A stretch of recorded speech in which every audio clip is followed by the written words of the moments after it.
नमस्कार दोस्तों, मैं आपके साथ हूं रहमान सैफी और आप मेरे साथ देख रहे हैं दिल्ली आज तक पर हमारा खास प्रोग्राम जो हमेशा निगम कर्मचारियों को लेकर होता है। तो आज निगम कर्मचारी की समस्या को सुनने के लिए मैं नेताओं के पास और नेताओं के साथ उन कर्मचारियों के पास पहुंचा हूं जिनकी ये सारी समस्या है। एमसीडी पर्यावरण सहायक यूनियन के मजबूत कार्यकर्ता पदाधिकारी नीरज बागड़ी जी मेरे साथ हैं यहाँ पे, क्योंकि अपने दूसरे चैनल पर मैंने कर्मचारी की समस्या दिखाई है। कर्मचारी 2004 से जो पक्के माने गए थे उनको अचानक 2013 से क्यों माना जा रहा है और उससे कर्मचारियों का क्या नुकसान है, इन्हीं सब सवालों के जवाब मैं बागड़ी साहब से ले रहा हूं। बागड़ी साहब क्या बताना चाहेंगे, 2004 या 2013 ही कर्मचारी के लिए फायदेमंद है या नुकसानदेह है?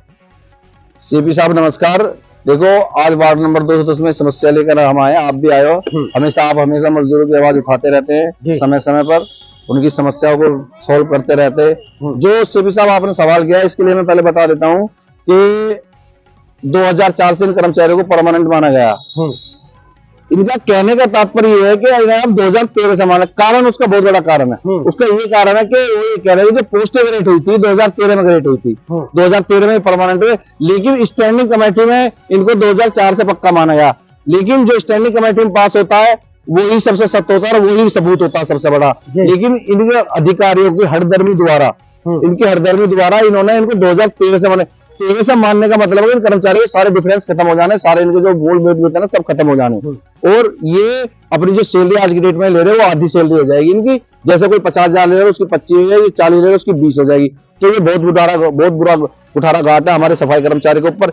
इन सब चीजों को कुठारे घाट तक कर्मचारी को किसने पहुंचाया, मैं ये भी जानना चाहता हूँ।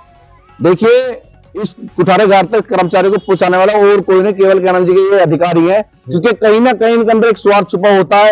इनके ऊपर से सख्त आदेश होते हैं, दिल्ली सरकार से हो या केंद्र सरकार, ये हम नहीं कह सकते, लेकिन ये ऐसी नई नई स्कीमें निकाल के लाते हैं सफाई कर्मचारी के, उसके भले के लिए कोई स्कीम नहीं निकाल के लाएंगे। लेकिन जहां कर्मचारी का बुरा हो रहा है, जहां कर्मचारी के 10 रुपए कट रहे होंगे, जहां उनको निगम को फायदा हो रहा है इनके रुपए करने से, वहां वो कानून लाके खड़ा कर देते। जैसे कि मैं आपको कानून बता दूं, जब कर्मचारी परमानेंट हो रहे थे तो इन्होंने बंद कर दिया परमानेंट होने दी। कारण क्योंकि ये कहते थे कि कर्नाटका की जो उमा देवी है, उमा देवी के कारण ये कर्मचारी परमानेंट नहीं हो सकते। लेकिन देखिए, उस टाइम हमने मेहनत करी, भागदौड़ करी, प्रदर्शन करे, काम बंद हड़ताल करी, लेकिन हमने इस सिस्टम तक कर्मचारी को पहुंचाया ताकि वो परमानेंट हो सके।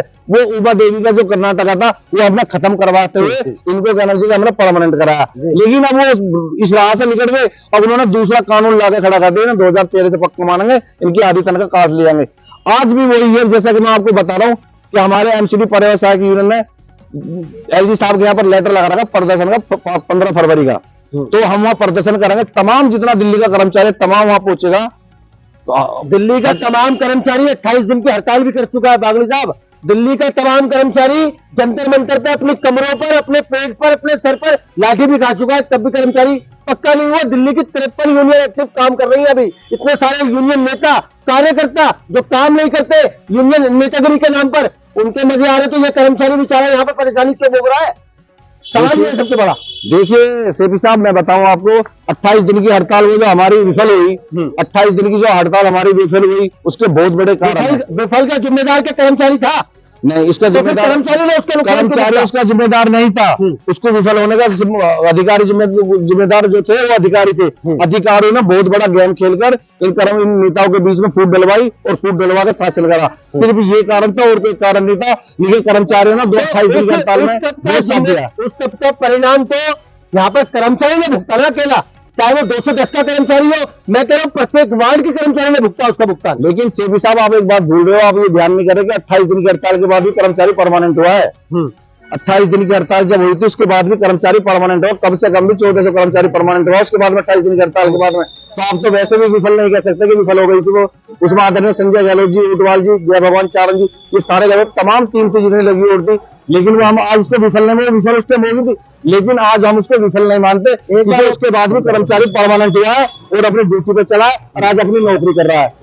28 दिन की हड़ताल का एक जरूर चीज थी कि इन अधिकारियों के दिमाग में खोफ जरूर हो गया था कि चाहे तो कुछ भी कर सकते नेता, ये सफाई कर्मचारी चाहे कुछ भी कर सकते। तो अधिकारियों के दिल से खत्म हो गया नेताओं का, यूनियनों का, वो अब 2013 से क्यों मान रहे 2000 से पक्के माने गए कर्मचारियों को? आज उन्होंने फिर वो अपनी क्या नाम से तलवार उठाई उनको चलाने के लिए साथियों। मैं बता दूं सेपी साहब, आज फिर उन्होंने वो खूनी तलवार उठाई उन कर्मचारियों को गले पे चलाने के लिए, लेकिन जैसे हमने वो तलवार, वो खूनी तलवार पहले नहीं चलने दी उन कर्मचारियों के गले पर, आज भी हम आपके चैनल के माध्यम से, इस मीटिंग के माध्यम से बता रहे, आज भी वो खूनी तलवार उनके गले पर नहीं चलने देंगे बिल्कुल भी। एक समाज बहुत जरूरी है। ये वार्ड नंबर 210 है। मुझे यहाँ के कर्मचारियों ने बताया 400 से प्लस यहाँ पर कर्मचारी अभी तक यहाँ पर तैनात है अपनी ड्यूटी पर, और उसमें से सैकड़ों कर्मचारी तो ऐसे हैं, 200 से ज्यादा कर्मचारी ऐसे हैं जो उम्र का एक बहुत बड़ा पड़ाव पार कर चुके हैं और अभी तक पक्के होने की उनकी फाइल का उनको खुद को नहीं पता कि वो फाइल कहां पे है। नेताओं पे वो कर्मचारी विश्वास नहीं कर रहा, अधिकारी पर वो कर्मचारी विश्वास नहीं कर रहा, क्योंकि कहीं ना कहीं अधिकारियों ने भी और यूनियन नेताओं ने भी उनके दिल को आघात पहुंचाया है, उनके विश्वास को तोड़ा है, उनके कोई काम कोई किसी नेता ने नहीं करवाए। तो शायद ये वजह है उस कर्मचारी की निराशा की। तो अब उस कर्मचारी के लिए आशा की किरण कौन सी यूनियन, कौन सा यूनियन नेता और कौन सा अधिकारी बनकर आएगा?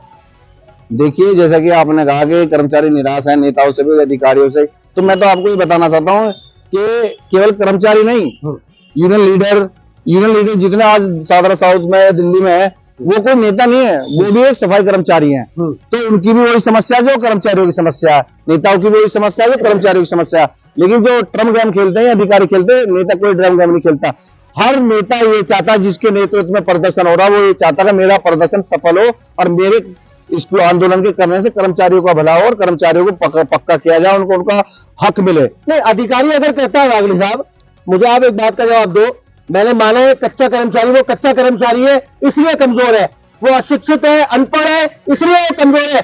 यूनियन नेता तो कमजोर नहीं है ना, वो तो ताकतवर है, तो फिर उसकी क्यों नहीं सुन रहे अधिकारी? देखिए सेपी साहब, हम जितनी मीटिंग करते हैं, नेता जितनी मीटिंग करते हैं, सिर्फ कर्मचारियों के भले के लिए करते हैं, कर्मचारियों की समस्या के लिए करते हैं, लेकिन अधिकारी उसमें दुनिया भर के ट्रेन घुमा देते हैं, इधर का रास्ता बताएंगे उधर का। ये तो कर्मचारी जितने ये नहीं समझ पाते, लेकिन नेता तो उस चीज को समझते हैं। जब समझते हैं तो तभी आंदोलन का आह्वान होता है। जब वो नेता देख लेते हैं ये अधिकारी हमसे गलत बोल रहा है, कर्मचारी की समस्याओं को नहीं सुन रहा है, कर्मचारी के नुकसान पे तुला रहा है, तभी तो एंड में आकर आंदोलन की बात होती है। और नहीं तो नेताओं को क्या जरूरत है अपने घर से निकलने की, आंदोलन करने की? आंदोलन की शक्ल एमसीडी पर्यावरण सहायक यूनियन की ओर से क्या क्या समझनी चाहिए कर्मचारी को? क्या है आंदोलन की शक्ल? फिर से एक बार देखिए, एमसीडी परिवहन सहायक यूनियन की तरफ से जो आज हमने आंदोलन कर रहे हैं, आह्वान कर रहे हैं, इसके दो समस्या है। एक तो समस्या, सबसे बड़ी मूलभूत समस्या ये है कि जो हमारा सफाई कर्मचारी 2004 से परमानेंट माना गया और उसको आज 13 से मान रहे हैं, तो आज इसको हमें खत्म कराना 15 तारीख को। और दूसरा एक जिसमें एक चीज और भी शामिल हमने करी है कि जो हमारे दिल्ली में जो निगम पार्षद बने, अभी तक कोई मेयर नहीं बैठा, क्योंकि इसकी जो सबसे बड़ी समस्या है, जब तक स्टैंडिंग कमेटी नहीं बैठेगी, जब तक मेयर नहीं बैठेगा, जब तक नेता सदन नहीं बैठेगा, जब तक कर्मचारी परमानेंट नहीं हो सकता। हमें नहीं पता, हम तो ये कह देंगे एलजी वाले से, हमें नहीं पता कि अब एलजी वो मेयर क्या नाम बीजेपी का बना होगा या मेयर का बना होगा। हमें तो मेयर स्टैंडिंग कमेटी चाहिए, क्योंकि जब तक ये चीज नहीं होगी हमारा भला नहीं होगा। हमारा कोई भी कर्मचारी परमानेंट नहीं होगा जब तक स्टैंडिंग कमेटी नहीं होगी, मेयर नहीं होगा, नेता सदन नहीं होगा, जब तक हमारा कोई भला नहीं होगा। समस्या क्या है? दूसरी समस्या हमारी ये है, 2004 वाले 2013 से पक्का माना गया, इन्हीं सब चीजों को लेकर एमसीडी परिवहन सहायक यूनियन आज प्रदर्शन 15 तारीख को प्रदर्शन कर रही है एलजी हाउस पर, जिसके नेतृत्व में हमारे आदरणीय संजय गहलोत जी और राहुल टाइगर दिल्ली प्रदेश अध्यक्ष हैं, उनके नेतृत्व में काम प्रदर्शन हो रहा है और वह भारी पैमाने पर प्रदर्शन होगा। और जो समस्या है खत्म करते हुए, देखिए मैं फिर बता रहा हूं, जैसा कि मैंने पहले बताया, आंदोलन कब शुरू होता है? अब अभी हम प्रदर्शन करेंगे, हमारी समस्या यदि मान ली जाएगी, कर्मचारियों को तलवार लटका के खत्म कर दी जाएगी, तो हम नहीं करेंगे प्रदर्शन। अन्यथा मैं आज आपके चैनल के माध्यम से ये बता रहा हूं, हो सकता है हमारे यूनियन अधिकारियों को फिर से रोड पर आना पड़े और काम बंद हड़ताल करनी पड़े, और ऐसा जरूर होगा। एक बात जरूर यहाँ पर आखिरी में एक सवाल और लूंगा मैं आपसे पागल साहब। मैं सालों से जानता हूँ, वर्षों से मेरी जान पहचान है आपसे। आज आपके बुलाने पे मैं यहाँ पे भी पहुंचा, तो यहाँ के अजीबोगरीब समस्या भी जानी मैंने। यूनियनें मिलकर ना, चाहे वो जीती हुई यूनियन हो या दूसरी कोई यूनियन हो, कर्मचारी के लिए सेंटर हाउस नहीं बनवा पाई अभी तक। ये किसके लिए शर्म की बात है? बागड़ी साहब मुझे इस सवाल का जवाब दे दो आप कर्मचारी के लिए। देखिए सेपी साहब, मैं बताऊं, शायद आप इसका मतलब वार्डों में नहीं घूमते। सारे वार्डों में घूमता हूँ, मैं सारे वार्डों में घूमता हूँ, सारे सेंटर हाउसों का एड्रेस मुझे मुंह जबानी, मुझे मेरी आंखों को, मेरी गाड़ी को पता है। लेकिन मैं ये देखता हूँ कि जहां पर 400 कर्मचारी है वहां 4 शेल्टर हाउस नहीं है, और अगर कहीं है भी तो वो इतने 6x6 का कमरा, कहीं पे 8x8 का कमरा, कहीं पे 12x12 का कमरा मुझे नहीं मिला अभी तक शेल्टर हाउस के नाम पर, और जो मिले वो लोगों ने कब्जे कर रखे हैं। ये अपने चैनल पर आवाज उठाओ कि शेल्टर क्यों नहीं मिल रहे, बड़ी जगह बनाकर शेल्टर क्यों नहीं मिल रहे। यूनियन तो आए दिन अपने समस्या धरते रहते हैं अधिकारियों के सामने, हमारे कर्मचारी के पास बैठने की जगह नहीं है। जब नेताओं ने बातें धरी कि हमारे कर्मचारी के पास बैठने की जगह नहीं, जब तो शेल्टर अलाउड हुए, चाहे वो 50 गज का है, 25 गज का, लेकिन उस टाइम नेताओं ने जब ये मिलेगा कर्मचारी को, ऐसे कर्मचारी आगे बैठते हैं, उनमें बहुत कर्मचारी ऐसे जो शेल्टर में बैठते हैं, कर्मचारी कहते बोले शेल्टर में बैठते हैं।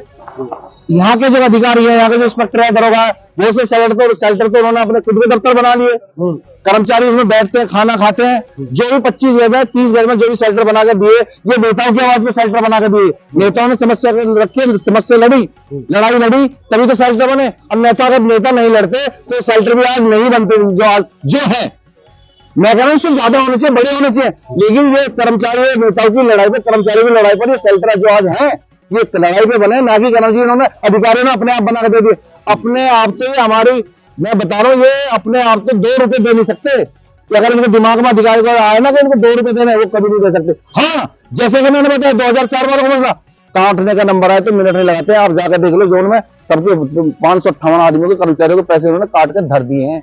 दोस्तों ये नीरज बागली थे मेरे साथ, और आने वाले जो प्रदर्शन की जो भी सूचना थी वो आप तक पहुंचाई है, और आज जो कर्मचारियों का दर्द है वो भी मैंने आप तक पहुंचाया है। और मैं भी कहीं ना कहीं, मुझे भी बड़ा गिल्टी फील हो रहा है कि ये दर्द मुझसे अब तक कैसे छुपा रह गया, मैं क्यों नहीं अब तक कर्मचारी के बीच में पहुंच पाया।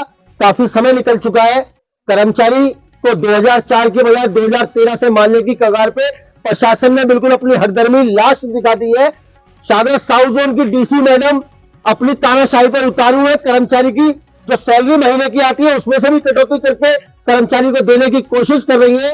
शाहदरा साउथ जोन के एसी हो चाहे एओ जो शाहदरा साउथ जोन के हैं, डेम्स के जो एओ है धीरज कुमार जी, वो पे स्लिप के लिए, एक मामूली पे स्लिप के लिए कर्मचारी को 3-3, 4-4 दिन अपने दफ्तर के बाहर धक्के खिलवाते हैं, और बाद में ये कह देते हैं कि तो भी तुम्हारी पे स्लिप नहीं है, जब मेरा दिल करेगा मैं जब दूंगा। तो दोस्तों इन्हीं सब खबरों को आगे बढ़ाते हुए आपसे दोबारा मुलाकात होगी। जब तक के लिए जय हिंद, जय भारत, जय संविधान।